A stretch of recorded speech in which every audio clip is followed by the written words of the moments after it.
आओ बच्चों, मदारी का नाच देखो। सिर्फ 5 पैसे में देखो बंदरिया को बंदर शादी के लिए कैसे मनाता है। गली में मदारी के डमरू की आवाज सुनकर कलकत्ता में सलीमपुर कॉलोनी में बच्चे अपने अपने घरों में रोना पीटना मचा देते हैं। माँ दे दो ना पैसे। माँ, पिछली बार भी हमने उस मदारी को पैसे नहीं दिए थे, दे दो ना माँ। माँ नंदिनी बिन्नी को उठाकर चुप कराती है और आंचल में बंधे पैसे निकालकर 5-5 पैसे दोनों को दे देती है। चल बिन्नी, जल्दी चल। हाँ तो बच्चों, ताली बजाओ, हमारे बड़े बाबू का स्वागत करो। बच्चे खुश होकर अपने नन्हे नन्हे हाथों से तालियां बजाने लगते हैं। हाँ तो बड़े बाबू, अपनी बंदरिया को लेने ससुराल कैसे जाओगे? बंदर कंधे पर एक छोटा सा डंडा लेकर गोलाई में घूमने लगता है। क्या ठाठ है बड़े बाबू के, सूट पहनकर ससुराल कैसे जाओगे? बंदर अपनी गर्दन पर एक डंडा रखकर ठुमक ठुमक कर चलने लगता है। कैसे मनाओगे, वो तो रूठी हुई है। बंदर तुरंत बंदरिया के सामने जाकर हाथ जोड़कर खड़ा हो जाता है। बिन्नी खिलखिलाकर हंस पड़ती है। सभी बच्चे ताली बजाकर हंसने लगते हैं। उनकी माताएं अपने बच्चों को खुश देखकर मगन होती हैं। इतने में बिन्नी के बाबूजी साइकिल से उतरते हुए, ये क्या तुम रोज रोज पहुंचे रहते हो? बच्चों को फुसलाकर उनसे पैसे लूटते हो। साहब, 3 जनों का खर्च आप लोगों की दया से ही चलता है, नहीं तो मैं और हमारे बंदर भूखे ही मर जाएंगे। चलो बिन्नी, अंदर चलो। अरे बाबूजी, पैसे तो देने दो। हाथ छुड़ाकर मदारी को पैसे देकर आती है। मुन्ना भी पैसे देने भाग जाता है। तुमने इन बच्चों को पैसे दे देकर बिगाड़ दिया है, बात ही नहीं सुनते। बंदर का नाच देखने के लिए पागल हो गए हैं सब। मदारी का खेल बच्चे नहीं देखेंगे तो क्या आप देखेंगे? पूरी कॉलोनी के बच्चे जमा हो जाते हैं। 10 पैसे में हमारा कुछ नहीं बिगड़ेगा, पर उस मदारी का एक समय का खाना हो जाएगा। अच्छा चलो, चाय पिला दो, बहुत थक गया हूँ। बच्चे खुश होकर घर में आते हैं। बिन्नी बार बार मदारी के कहे जुमले दोहराकर मुन्ना के साथ खेल रही थी। भैया, तुम ससुराल कैसे जाओगे? धत पगली, मैं अभी थोड़ी ससुराल जाऊंगा, जब बड़ा हो जाऊंगा तब ससुराल जाऊंगा। नंदिनी उन दोनों को देखकर प्रसन्न हो रही थी। मदारी अक्सर इतवार को ही आता था। पिछले 2-3 सालों से यही सिलसिला चल रहा था। एक बार इतवार का दिन था। नंदिनी ने बच्चों को उठाया। मुन्ना, मुन्नी, जल्दी उठो, मदारी आता होगा, तुम लोग उठकर नाश्ता कर लो। नंदिनी, बच्चों से ज्यादा तो तुम्हें उस मदारी का इंतजार रहता है। हम बच्चों को कहीं घुमाने तो लेकर नहीं जाते।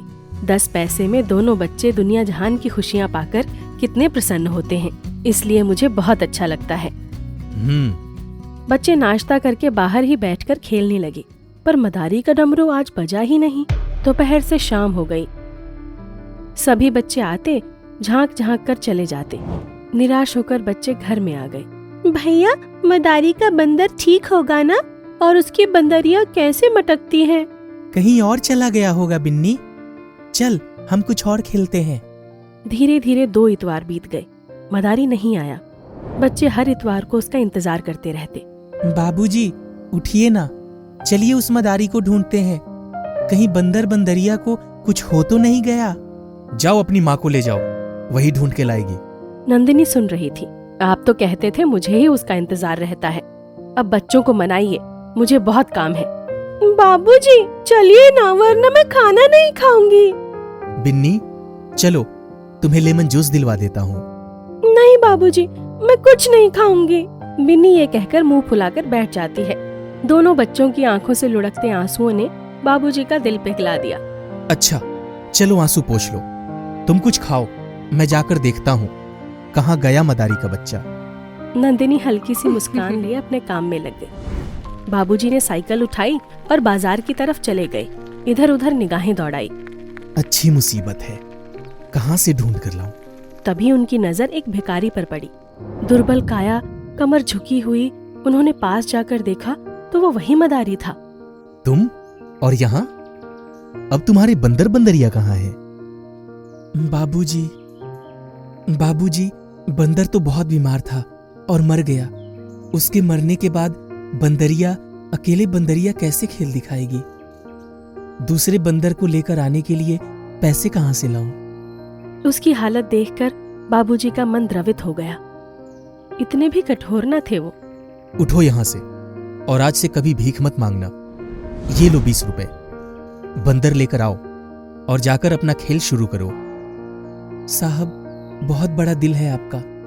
अगले इतवार को जरूर आऊंगा। जल्दी आना। घर आए तो दोनों बच्चे भाग कर आए। बाबूजी, आपको मदारी दिखा?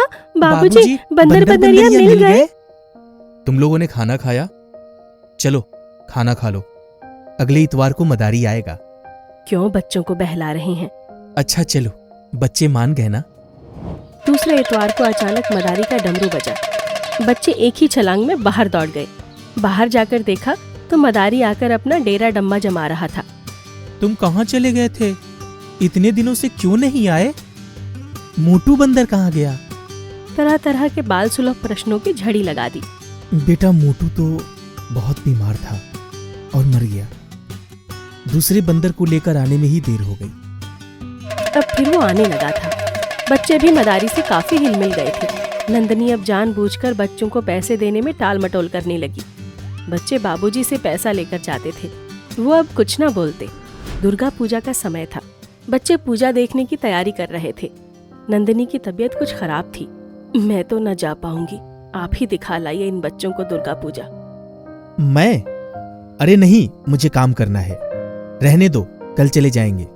अभी तो पूजा 3-4 दिन चलेगी। ठीक है। बच्चे मुंह फुलाए बैठ गए। नंदिनी ने किसी तरह काम निपटाया और आकर लेट गई। भैया चलो, हम अकेले ही चलते हैं। मुन्ना भी गुस्से में बैठा था। दोनों ने एक दूसरे का हाथ पकड़ा और चुपचाप निकल गए। 1 घंटे बाद नंदिनी उठी तो बच्चे नहीं दिखे। बाबूजी के कमरे में आई। बाबूजी लिखा पढ़ी में उलझे थे। मैं थोड़ा आराम करने क्या चली गई। बच्चों को देखने वाला कोई नहीं है। बच्चे कहीं नहीं है, न छत पर न गली में। यही तो थे, देखता हूँ। बाहर जाकर हर जगह ढूंढते रहे। रात के 1 बजे वापस आई, पर बच्चे नहीं मिले। सुनने में आया है कि किसी पंडाल में गोली चल गई थी। बहुत लोग घायल हुए हैं। पता नहीं बच्चे कहाँ गए। नंदिनी का रो रो कर बुरा हाल हो गया था। रात को 3 बजे दरवाजे पर दस्तक होती है। बाबूजी ने दरवाजा खोला तो दोनों बच्चे मदारी के साथ खड़े थे। बाबूजी ने बच्चों को देखते ही 2-2 थप्पड़ जड़ दिए और मदारी के गालों पर एक झन्नाटेदार थप्पड़ रसीद कर दिया। कहाँ गए थे तुम लोग, बिना घर में बताए? साहब, बच्चे सही सलामत आ गए हैं, खैर मनाए। पंडाल में गोली चल गई थी। चारों तरफ अफरा तफरी मची थी। कितने परिवार के लोग दब गए हैं। वो तो मैं भी अपना खेल दिखाने के लालच में बाहर ही था।